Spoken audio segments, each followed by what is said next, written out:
कहते हैं लाइफ में डिसिप्लिन्ड होना बहुत ज़रूरी है, लेकिन किस हद तक? आइए इसी सवाल का जवाब देते हुए आज की कहानी मैं आपको सुनाती हूँ। तो फिल्म की शुरुआत होती है द्वारका प्रसाद गुप्ता जी के घर से। ये है उनका परिवार। परिवार में 4 बेटे, एक बहू और उनकी हिटलर बीवी। ये है निर्मला जी जो किसी हिटलर से कम नहीं, लेकिन उनकी यही शक्ति की वजह से घर के सारे लोगों पर नियंत्रण है और सभी लोग साथ भी रहते हैं। ये है रामदयाल जी, जिनकी बीवी गुजरने के बाद वो अपनी 2 बेटियों के साथ हंसी खुशी से रहते हैं। ये है बड़ी बेटी अंजू और छोटी बेटी मंजू। रामदयाल जी का घर हंसी की ललकार से खनकता रहता है। वहीं द्वारका जी के घर तो जोर से हंसने पर भी पाबंदी है। निर्मला जी को बिल्कुल भी पसंद नहीं कि कोई बिना बात के बहुत ज़्यादा बोले और बहुत ज़्यादा हंसे।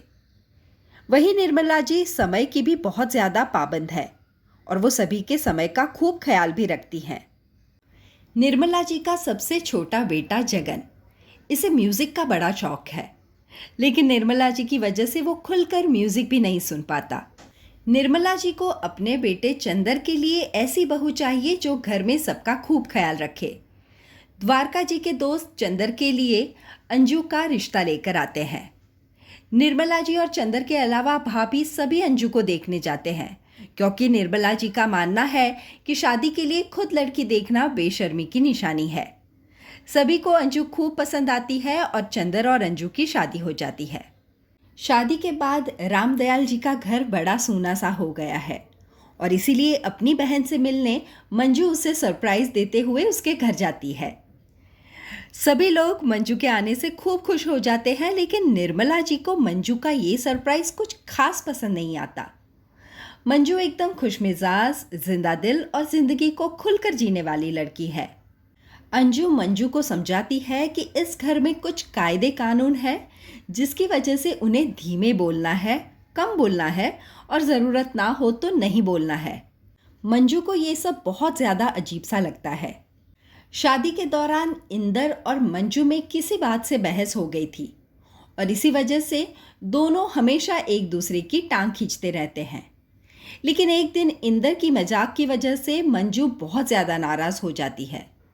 इंदर मंजू से माफ़ी मांगता है और मंजू वापस अपने घर जाना चाहती है, लेकिन इंदर उसे वहीं रोक लेता है।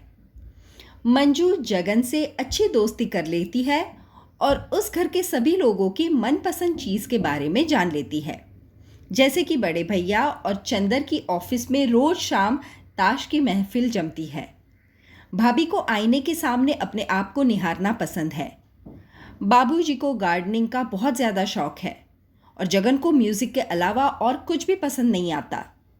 मंजू को ये बातें जानकर मज़ा आ जाता है। उस घर में सबको अपनी मर्जी से जीना होता है, लेकिन निर्मला जी के कायदे कानून की वजह से वो ऐसा कर नहीं पाते।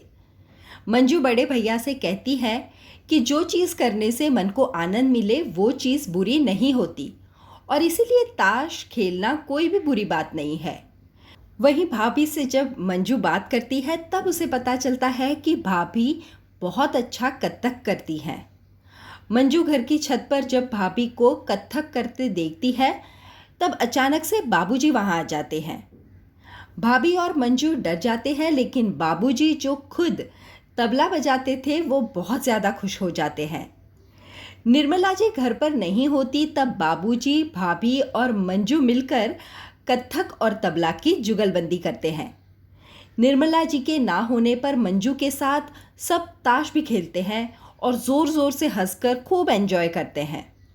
इंदर को मंजू का ये स्वभाव खूब पसंद आता है और उन दोनों के बीच प्यार हो जाता है। बाबूजी निर्मला से इंदर और मंजू की शादी के बारे में कहते हैं, तब निर्मला जी कहती है कि मंजू जैसी लड़की सिर्फ हंस बोल सकती है, लेकिन वो घर या किसी का भी ख्याल नहीं रख सकती। एक दिन निर्मला जी की गैर हाजिरी में मंजू घर में नाटक का बंदोबस्त करती है। उस नाटक के जरिए वो घर में सभी को बताती है कि घर में जो भी कायदे कानून है वो बंद हो जाने चाहिए। अचानक तभी निर्मला जी घर आ जाती है और ये सब देख लेती हैं। निर्मला जी सबसे बहुत ज़्यादा नाराज़ हो जाती है और सब लोग जब उनसे माफ़ी मांगने जाते हैं तब वो बताती है कि उन्हें इस बात का बड़ा अफसोस है कि इस घर में किसी में भी इतनी हिम्मत नहीं कि उनको बता सके कि ये कायदे कानून उन्हें पसंद नहीं है। सभी लोग निर्मला जी से माफ़ी मांगते हैं लेकिन वो नाराज़ ही रहती हैं। दूसरे दिन सभी लोग शादी के लिए इलाहाबाद चले जाते हैं। मंजू निर्मला जी से माफ़ी मांगती है और वो मंजू को खूब सख्ताई से जवाब देती है। बाबूजी को ये बात बिल्कुल भी पसंद नहीं आती और उनकी निर्मला जी से बहस हो जाती है। इसी बहस के दौरान बाबूजी को दिल का दौरा पड़ता है। मंजू डॉक्टर को फ़ोन लगाती है लेकिन डॉक्टर आने से इनकार कर देते हैं। मंजू जैसे तैसे कर डॉक्टर को बुला लेती है और इसी वजह से बाबूजी की जान बच जाती है। मंजू इस कठिन समय दौरान सिर्फ बाबूजी का ही नहीं लेकिन निर्मला जी का भी खूब ख्याल रखती है। वो बाबूजी को समय से दवाई देती है और बाबूजी इसी तरह धीरे धीरे बिल्कुल ठीक हो जाते हैं। निर्मला जी ये सब देखकर बाबूजी को बताती है कि वो कितनी गलत थी कि मंजू जैसी लड़की किसी का भी ख्याल नहीं रख सकती, ऐसी उनकी सोच थी। घर के सभी लोग इलाहाबाद से लौटते हैं और उन्हें मंजू की चिट्ठी मिलती है। मंजू अपने घर वापस लौट गई है। निर्मला जी इंदर के साथ रेलवे स्टेशन जाती है और वहाँ उन्हें मंजू स्टेशन पर बैठी मिलती है। निर्मला जी मंजू को कहती है कि उनकी सोच खूब गलत थी और वो हमेशा मंजू को अपने साथ ही रखना चाहेंगी और वो उसे अपने गले से लगा लेती हैं।